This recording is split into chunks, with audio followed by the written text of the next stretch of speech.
this is the land use map from Geospatial Information Agency, year 2000, and on the right side is from the satellite imagery. After the assessment, we can have this map, potential conflict map in 2000, like this one, and this is from the year 2011. So we can see here that the high-risk classes for both maps showing in the red area, red regions, are distributed in the outer edge of the regency, mostly in the eastern and the western side of the regency. The yellow rectangle here shows the my case study of mining, land conflict and mining. In this figure, we can see that this mining area is really close to the red or high class conflict. So, as I mentioned before, this is the land conflict in mining in Angrapi, one of the district in Polewali Mandar. It is, we can see clearly that the mining area overlaps with the forestry area. The green one is the protected forest area. This case study, this land conflict will be analyzed using time frame, conflict map, union, conflict tree, and then in the end we can get the conclusion of the conflict.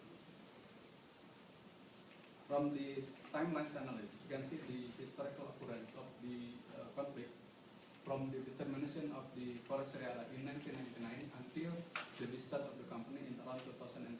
And in the end, there is also the demonstration in May of 2012. So from this table, we can see that the some table emerged, like the government failed to identify the existence of human activities. There's also an administrative problem here, and also many activities has affected negatively to the cocoa farmers. And then also we have problem here in agreements, implementation of agreement for compensation. The next analysis is the conflict map. We can see here that this analysis shows the position of each stakeholder. We can see there are at least 4 stakeholders: local community, mining company, the government, and the NGOs.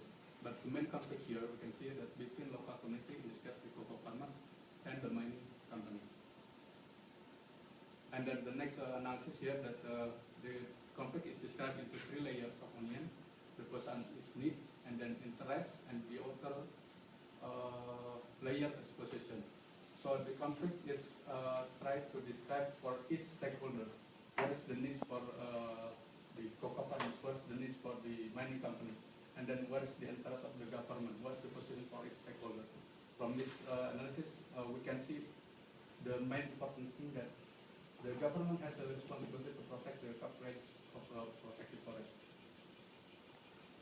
And then probably this is one of the best explanation of the conflict, that the conflict is structurally explained using the structure of the tree. The roots here represent the background of the conflict. As we can see, the roots of the conflict is there are at least four main things about the questionable mining permit, mining activities, land status, and also biodiversity problems. And then the trunk here is the main problem of the conflict. So we can see the core problem or the main problem of the conflict here is the unacceptable mining activities, because it causes the loss of the cocoa farmers. And then the branches of the tree here is the effect of the conflict. There are many effects here. We can see that there is abandoned land, vacuum of mining activities, demonstration, and also more political interest which is the head of the agency. And then the conclusion and recommendation.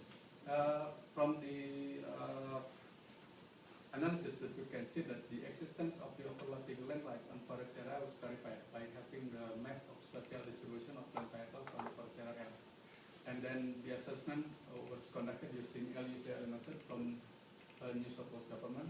And we can see that most of the high conflict risk class are located in the outer edge of the Polewali Mandar Regency, especially in the western and the eastern side of the region. So my recommendation are that the national government, who has the authority to determine the forest area, should inventory all existing non-forest regions within the forest area, including settlement, agriculture, and so on. So it is also very important to build a physical border of forest area, so it will be easier to control any intervention from the people or companies to the forest area. From each analysis of my case study, so from the timelines you can see that we have still a problem in administrative and bureaucratic problem, and then mining activities have suffered the cocoa farmers, and then we have also no solution from the government to end the conflict. And then from the conflict map, we can see that the conflict is actually between the company and the cocoa farmers. And from Onion, there are many conclusions, but the most important thing probably this one is the government is responsible to keep the protected forest area. And then the conflict here, we have to see that main problem is unacceptable mining activities. So this is my recommendation. The local government should